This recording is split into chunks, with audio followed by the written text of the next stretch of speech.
finished up his openings here. I mean, I think he's just got to try to draw this game, unless he gets some chances, of course. And he's got to get that last game out of his mind, because he probably put it on the computer engine afterwards. Or you could see his reaction. He was very upset with himself. So he's got to distance himself away from what happened there and that draw offer.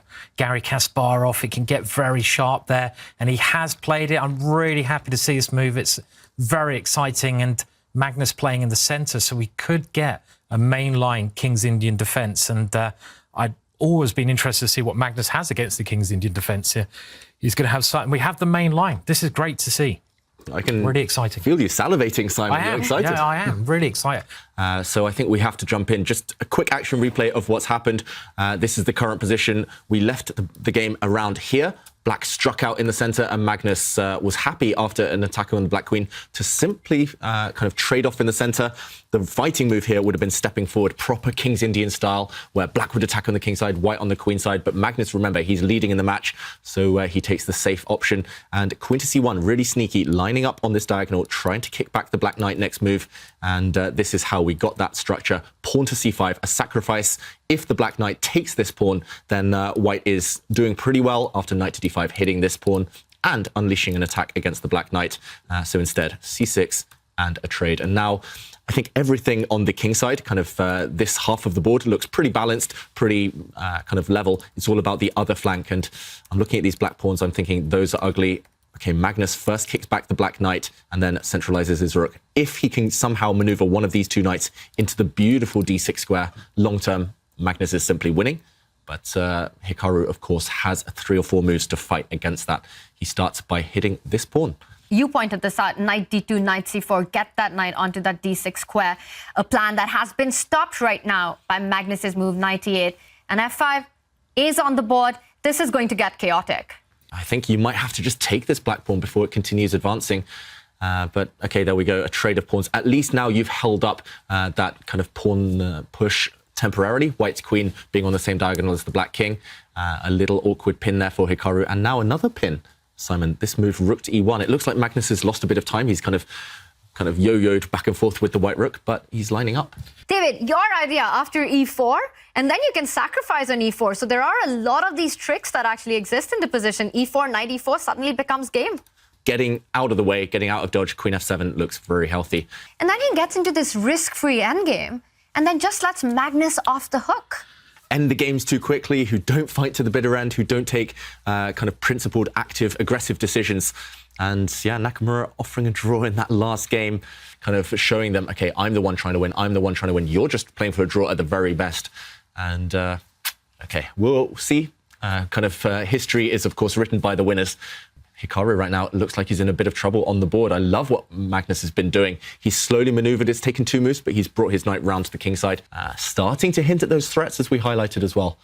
And okay, the king does drop back. I'm expecting your move on the board, Simon. And he does play it immediately. I think Black's only move is to play e4 here, but it looks kind of loose, right? Okay, he's just defended his pawn in a sensible way, but everything is just hanging on for Black here. And if Magnus actually is able to convert this one, that's just match over for Hikaru. That's a collapse of the match for Hikaru. Magnus in driver's seat right now. The bishop has dropped back to d2, so ideas of rerouting the bishop to the other diagonal. You want to put it to c3. Again, target that central e5 pawn, trying to get rid of Black's dark squared bishop. And try to start an attack, but you can never do this because the g6 square is just too weak. It's on the board. It's on. Whoa! Really? Is he giving up the queen? What's happened here? What is happening here? Wow, he's randomizing. He's gambling. Hikaru Nakamura. This is going to land with a check. I think this is almost guaranteed at this point. Magnus will give this check. The difference here is it's not game over. It's not checkmate, because this time the king can use the g8 square, which was liberated by the black rook last turn, and he's just giving up material here. I kind of like the idea, because he's got to take a risk, but it's hard to get away with such a move against Magnus Carlsen, right? I mean, against me, easy, but I mean, not against Magnus. And What does he play here then? Kind of controlled himself. He's paused here. He's calculating. But that line, there we go, knight to h5. It's very linear. It's very direct. And suddenly, look at Hikaru's reaction. Knight h5 landed on the board. He looked away in disgust. And he now realized that the bishop to f5 does not work. The move he was relying upon, it looked like a double attack, but White's queen would just capture on f5 and that fork. All those kind of trades lead to a winning endgame for White. And that's why the bars got so excited. Hikaru in huge trouble. Yeah, I don't think he'll make it for the next couple of moves in this one. He does fall back with the bishop, so not allowing the trade on g7. Does White have time now to actually just get greedy with that rook on f8? Knight f8, is that what you just go for and ask Black to actually show what compensation you've got? Knight takes rook looks promising. Knight takes bishop looks promising. This pawn is collapsing.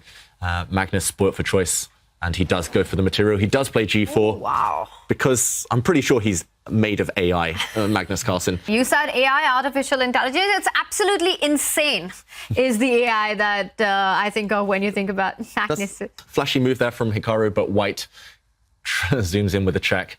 And I think we will see the final flourishes on this game. White's knight saves itself. White is up a whole exchange and a pawn, and Black's king side in tatters. While Jan Nepomniachtchi continues in the winner's bracket.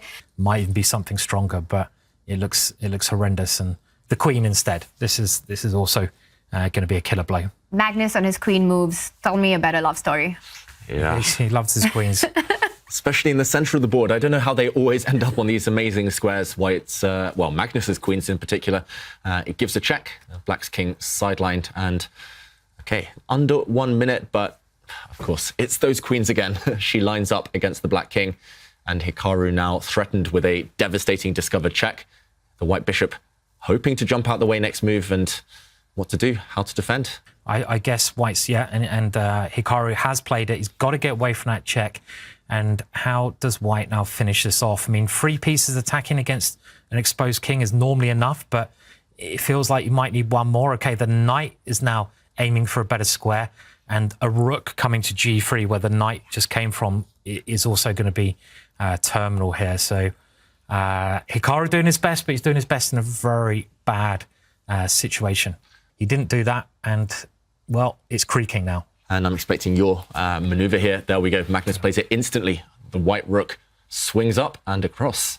Is this the moment where he's going to have to go down into the lower bracket? He's holding on a little bit more, but they're getting in each other's way as well, those pieces. And, you know, every white piece is piling over. 20 seconds each. I mean, you can still blunder. You might as well play on.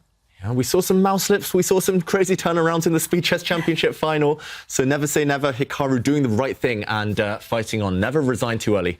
Never offer a draw too early either. But this one, he's fighting to the bitter end. The problem is his bishop disappears, and now Magnus... Queen e7, knight f6. He has a check. He's got to go king g6. Oh, you've got to go king g6. Oh, but this check could be a killer. Magnus using geometry here. Loose pieces drop off. The black queen undefended. I think after one more accurate check here, the black king will be forced to a square. The white knight can jump out the way. The black queen would have dropped. And that's the one. Queen d7.